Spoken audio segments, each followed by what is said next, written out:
Hoy presentaremos Cognición corporizada, situada y extendida, una revisión sistemática.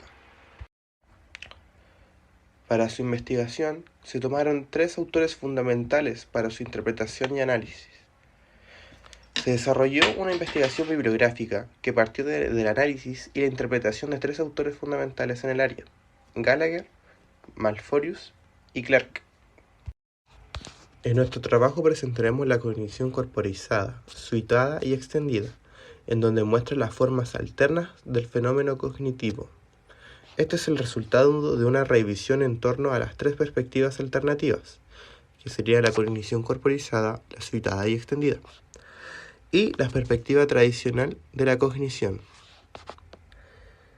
Se expondrán la teoría y los conceptos de algunos ejemplos de los estudios empíricos mediante una investigación bibliográfica sustentada en algunos de los principales libros y artículos en esta área. Cognición corporeizada. En la teoría cognitiva tradicional, el cuerpo está para la mente y por la mente. El cuerpo es quien provee y sirve para ésta.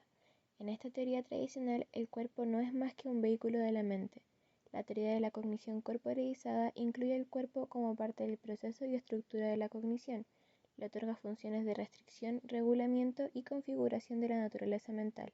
Propone que la mente y lo mental es una actividad que emerge y surge del cuerpo. Teorías y planteamientos. De acuerdo con Foglia y Wilson, existen 3 formas en las que el cuerpo actúa sobre la cognición. Limitador. Dependiendo de las capacidades del cuerpo es la capacidad de las actividades cognitivas. Distribuidor. Estructuras del cuerpo actúan como componentes de la cognición. Regulador.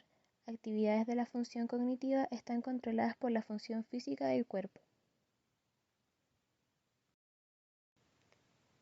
Teorías y propuestas. Shapiro sugiere 3 hipótesis. La primera, la conceptualización. Este concepto forma parte de algo más amplio, la cognición anclada. Esta habla que el proceso cognitivo es modal y no amodal como creen la mayoría de los investigadores. Modal se refiere a que la cognición necesita el cuerpo para su génesis, su organización y funcionamiento. La segunda hipótesis es la del reemplazo.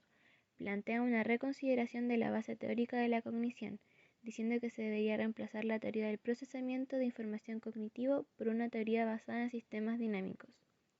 La tercera hipótesis de Shapiro es la constitución. Es probablemente la hipótesis más fuerte que posee. Plantea que el cuerpo es más una parte que constituye la cognición que una parte contribuyente a esta.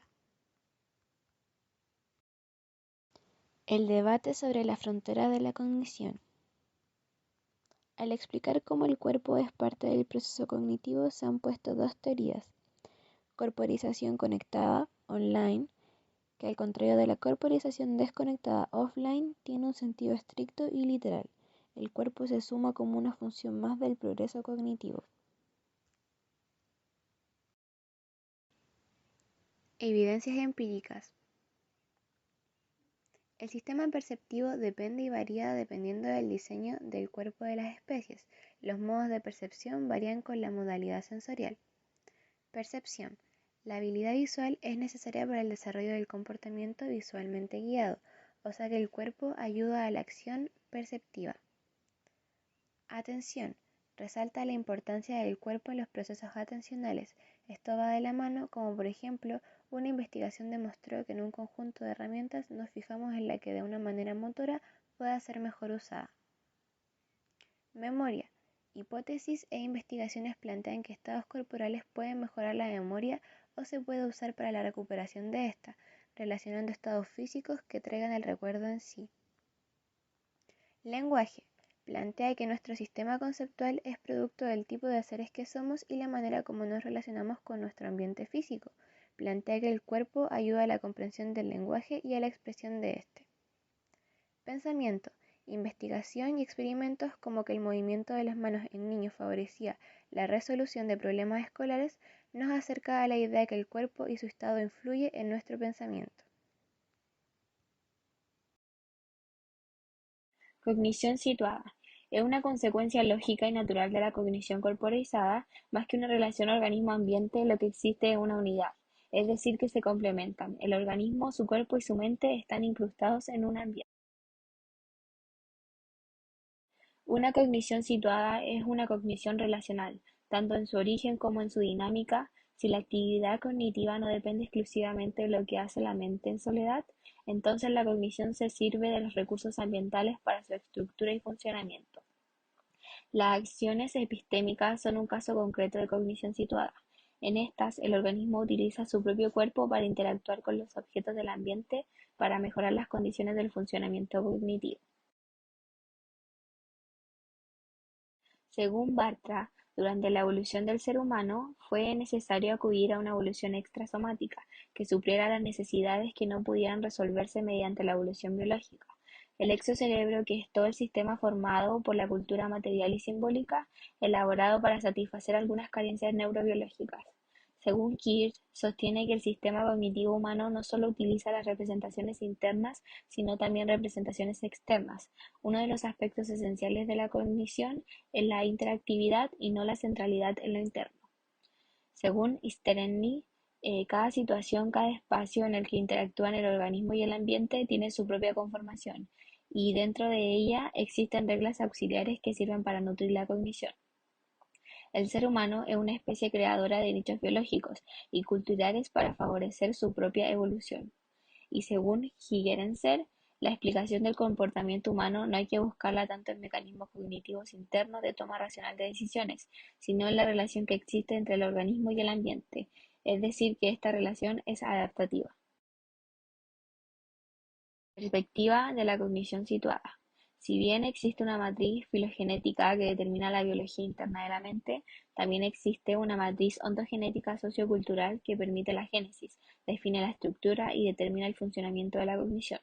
Los contextos socioculturales inciden en la forma como se organiza la actividad cognitiva. Estos entornos son una condición de posibilidad para que la cognición se geste, se estructure y opere a través de una coparticipación performativa entre el cuerpo y la cultura.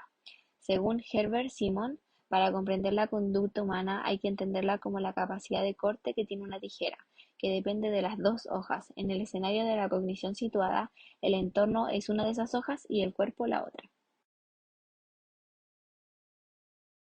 Una de las formas como la cognición se apoya en el ambiente es a través de los andamiajes, que son estructuras externas que utiliza el cuerpo para desarrollar la actividad cognitiva. Evidencia empírica. En primer lugar tenemos la percepción, que se dividiría en dos. En primer lugar sería percepción visual, que se demostró que la percepción de lo que puede alcanzarse depende de las condiciones ambientales visuales, como la iluminación y la estructura del espacio visual.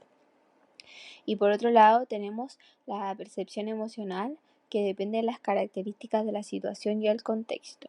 La relevancia del contexto en la percepción de las emociones se ha conocido como el efecto Kules-Hoff. También tenemos la conceptualización. Estos dependen de otros procesos cognitivos de interés, como la memoria y el pensamiento. Para la perspectiva de la cognición situada, los conceptos son el producto de la actividad de los simuladores, que dependen de un sistema a percepción-acción en el que está implicado el cuerpo en movimiento y su relación con los objetos y eventos del movimiento. Los conceptos se crean con el cuerpo y desde el cuerpo. También tenemos la memoria. El sistema de memoria de Homo sapiens está fundamentado sobre una memoria contextual. Esta idea está relacionada con el constructo de ambiente cognitivo propuesto por Tulvin y Tomron para referirse al hecho de que la percepción y el recuerdo de un ítem dependen de muchos otros elementos ambientales diferentes al ítem en sí mismo. Este fenómeno ha sido denominado el principio de la especificidad de la codificación. También tenemos el razonamiento. Un gran segmento de la explicación cognitiva estándar sobre razonamiento apela a un supuesto espacio interno mental de solución de problemas, que se llamaría el ambiente de tarea. Proceso de resolución de problemas. La perspectiva de la cognición situada sugiere que este proceso no ocurre solo en la cabeza ni se limita únicamente al procesamiento abstracto de símbolos. Y por último tendríamos el aprendizaje situado, que es uno de los pilares de la perspectiva situada. Es el concepto de actividades auténticas, que son actividades coherentes, significativas y útiles. Las denominan como cognición de cada día. El aprendizaje situado resulta de la enculturación o la participación legítima en actividades pertinentes y prácticas sociales con personas en situaciones reales. Así, el aprendizaje no recae completamente sobre el conocimiento teórico, sino sobre el conocimiento en acción y la acción en situación.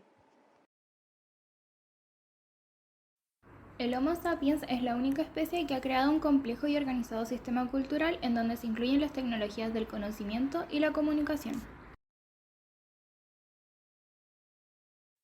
Tecnologías como el lenguaje y artefactos tecnológicos posibilitan y estimulan la asociación grupal y la cooperación colectiva.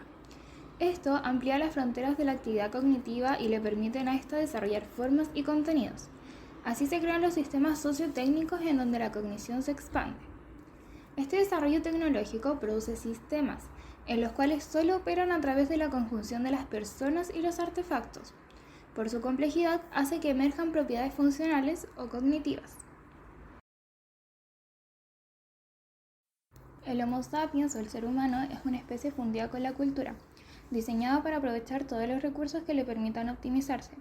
Esta especie ha creado extensiones culturales que conforman el sistema cognitivo, y sin este, no sería más que un niño salvaje sin ninguna otra capacidad cognitiva más que la de emular vicariamente la conducta de alguna nodriza. Clark y Thomas abogan para que estas extensiones culturales que cumplan con el principio de paridad sean considerados parte del sistema cognitivo, ya que los procesos cognitivos no están todos en la cabeza. La cognición extendida se asocia con la inteligencia de grupo, un sistema colaborativo conformado por personas interactuando entre sí con artefactos para ejecutar una actividad que no puede ser ejecutada de forma aislada o individual. Podemos concebir la cognición distribuida como la suma de inteligencias contextuales que operan como una estructura completa. Esta se ubica dentro de los paradigmas de la autoorganización y los sistemas dinámicos adaptativos. Evidencia empírica. Los hallazgos empíricos en esta área hacen pensar que algunos procesos de toma de decisiones, de habilidades metacognitivas y de razonamiento parecieron cooperar más ajustados a la racionalidad cuando se realizan de forma colectiva, ya que el colectivo responde a los sesgos y los heurísticos mediante reglas de decisiones diferentes a las que son utilizadas por un individuo en solitario. Algunos autores invitan a comprender el lenguaje como algo que se hace conjuntamente, lenguaje el cual requiere de la neurofisiología de los participantes, pero no es un fenómeno neurofisiológico.